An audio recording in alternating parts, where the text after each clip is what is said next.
Assalamu alaikum wa rahmatullahi wa barakatuh. Today, inshallah, we're gonna speak about something that is really important. It's called adverbs of frequency and intensity. Adverbs of frequency and intensity. I know the title may seem hard, or the title may suggest that we are going to speak about something that is really difficult, but I swear, this is the easiest thing that we can speak about, okay?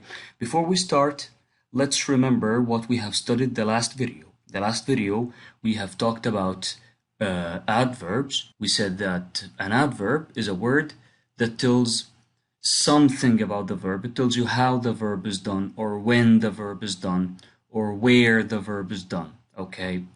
The thing that we are going to speak about today is, one of the families that are existed in the big family of adverbs. One small family.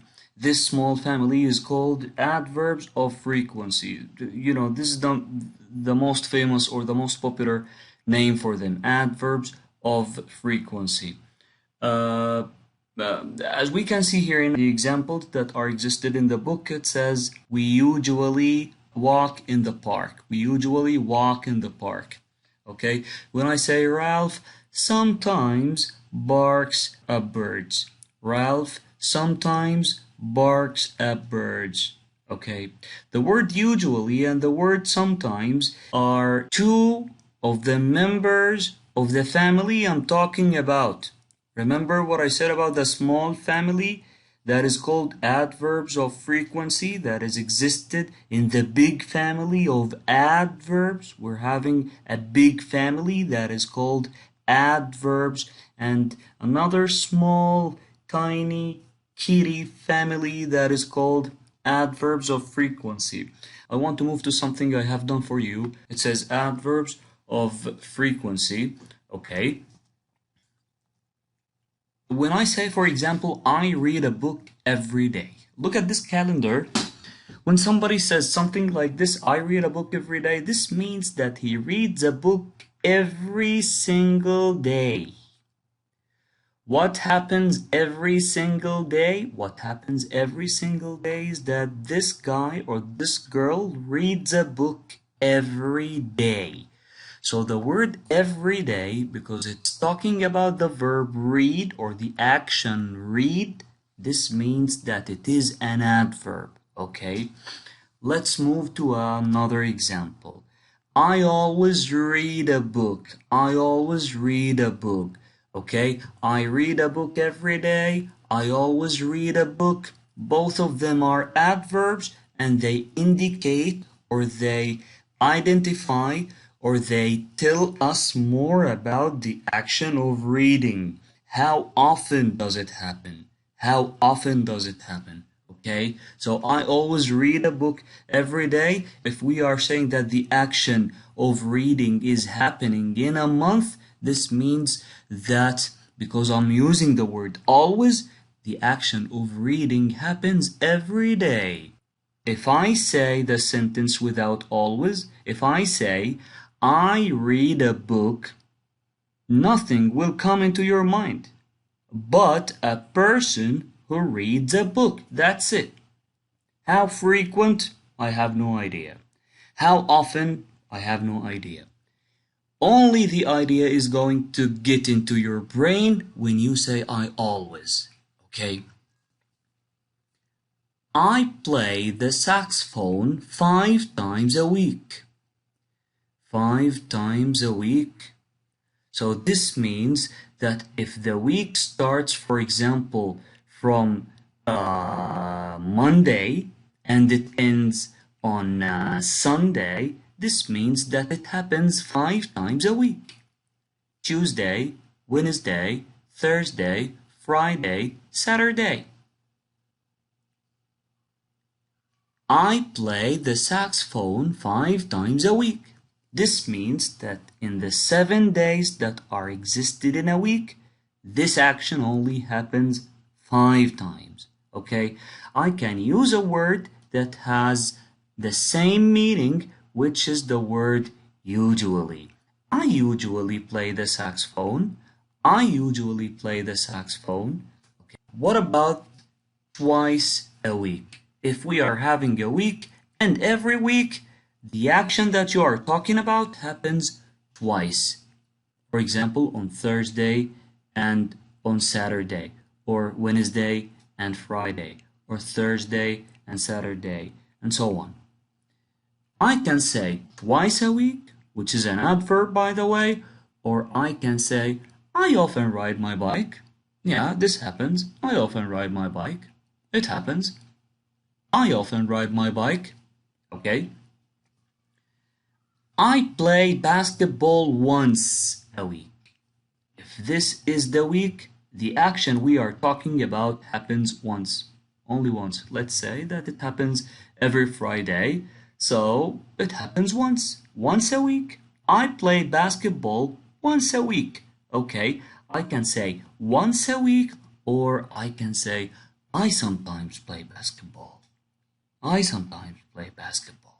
Okay, once a week, or I sometimes play basketball. Okay, I go to the cinema once a month. I go to the cinema once a month. Once. Okay, now this is the whole month. Okay, I gotcha. I go to the cinema once a month. This means that I go in a single day within a single month. This means that I rarely go to the cinema. I rarely. This is not really frequent. This is rare. I rarely go to the cinema.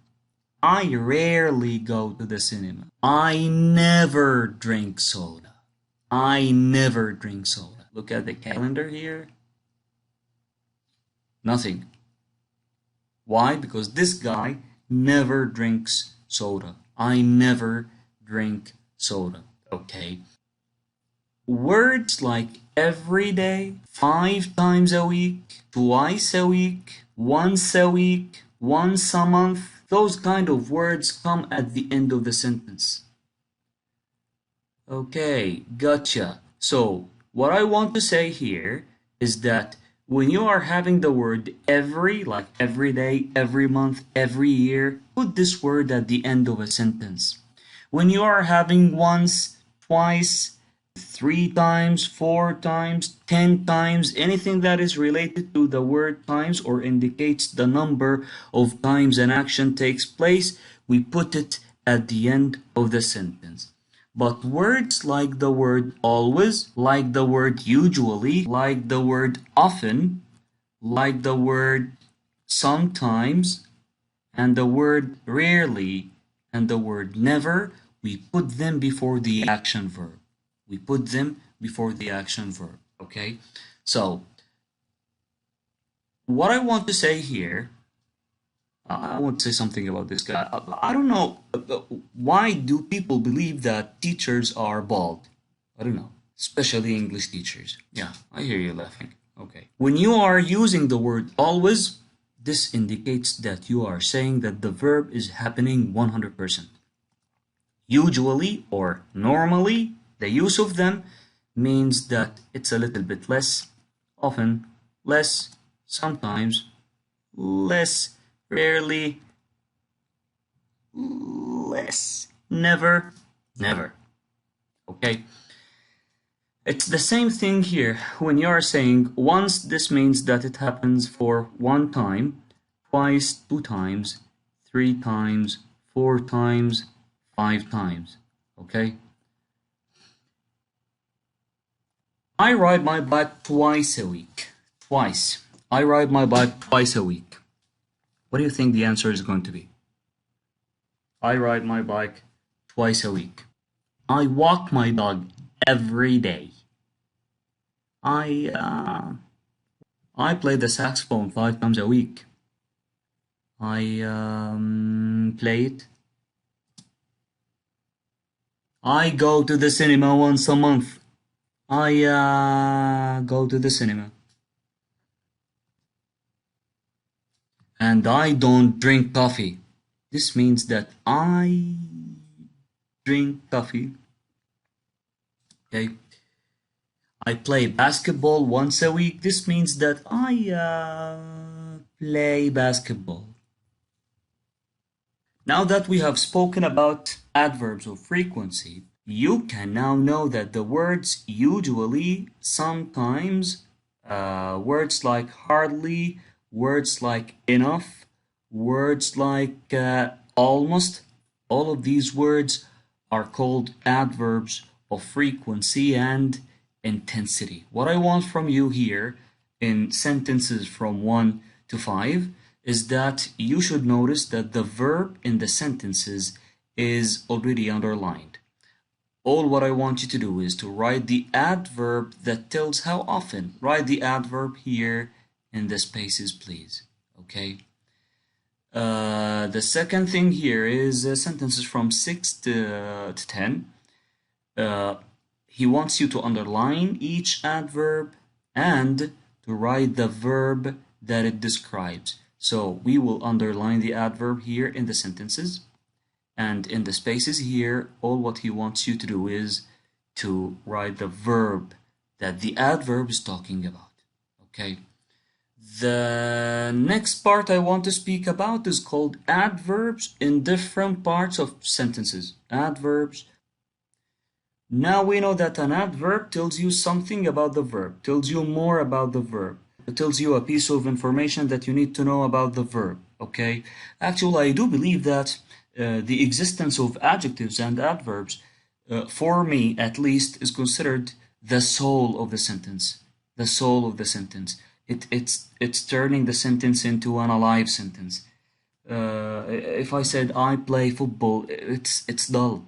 Okay, I play football. But when I say I play football amazingly, this means that you are putting a kind of life into the sentence itself. That's why we are studying adverbs, by the way. So the thing that we are speaking about today is called, or the second part is called, adverbs in different parts of sentences. Now, Mr. Ayman, I know all about adverbs, but I'm a little bit confused. Where exactly should I put the adverb in a sentence? For example, if I have the adverb carefully, okay, carefully, where should I put it in a sentence? Should I put it in the beginning of a sentence, then a comma, then I start saying the sentence I want? Or should I put it before the action verb? If I have an action verb, for example, trained, should I put it before trained? Or should I put it at the end, I mean the mere end of the sentence? Like I start saying the sentence, then when I feel that it's the end, I put the adverb. What do you think the right place is? Exactly, the 3 places. So I can put it in the mere beginning of a sentence, or I can put it at the mere end of a sentence, or I can put it before the action verb in a sentence. Before the action verb. So I can say, carefully, Mrs. Marsh trained her service dog, or Mrs. Marsh carefully trained her service dog, or Mrs. Marsh trained her service dog carefully. Okay. I do believe that this is something that is really easy for you. So this really encourages me to speak about something else, which is how can I say the adverb in a sentence? I'm talking about the way that your sound should sound like when you say or when you pronounce an adverb within a sentence. Focus, this part is really important, okay? I mean, how are you going to say it out of your mouth? The way. It's called the right intonation. I don't care about the name right now. What I care about is the right way in which or through which you are going to utter or to say or to pronounce the sentence in a perfect way or perfectly. See the first sentence here. The best way to say this sentence is, carefully, Mrs. Marsh trained her service dog. Because using or putting the word carefully in the beginning of the sentence means that you want to tell the person that you are speaking to that everything that happens in the sentence happens in a careful way. That's why you need to add more stress to the word carefully when you are saying the sentence. Carefully, Mrs. Marsh trained her service dog. Okay? Or when you put the word carefully or any other adverb before the verb, you may take, a little pause before you continue. It's like Mrs. Marsh carefully trained her service dog. Mrs. Marsh carefully trained her service dog. Or when you put it at the end of the sentence, this means that everything is fine. You can choose, like between making intonation or a kind of stress on the word or not. You can say, Mrs. Marsh trained her service dog carefully, or Mrs. Marsh trained her service dog carefully. Okay? So the way that you say the sentence makes a difference. This is not a thing that you are forced to do. This is an additional piece of information that I want you to put into your mind while you are saying a sentence that has an adverb. Or the thing that you are asked to do here in sentences from 1 to 5 is that the verb in each sentence is already underlined. He wants you to write the adverb that is existed. Notice the places of them because they are not going to have the same place. And in sentences from 6 to 10, he wants you to underline each adverb, then write the verb that it describes. I don't care about the right answer. All what I care about here is that you notice where exactly is the adverb. Notice the places, the different places of them. Write the verb that it describes. This means that you need to, to feel the verb about it. It's not a thing that you need to memorize or to put into your mind or to keep by heart. It is a thing that you need to feel, okay? A verb is something or an action that happens within a sentence. If you cannot feel what a verb is, this means that you might have a problem and we can solve it perfectly, Adverbs, okay? Kindly make sure that things are clear for you. You may watch this video twice before you start answering or doing the homework, okay? Do your best, guys. Make me proud of you. And as usual, stay safe. Bye.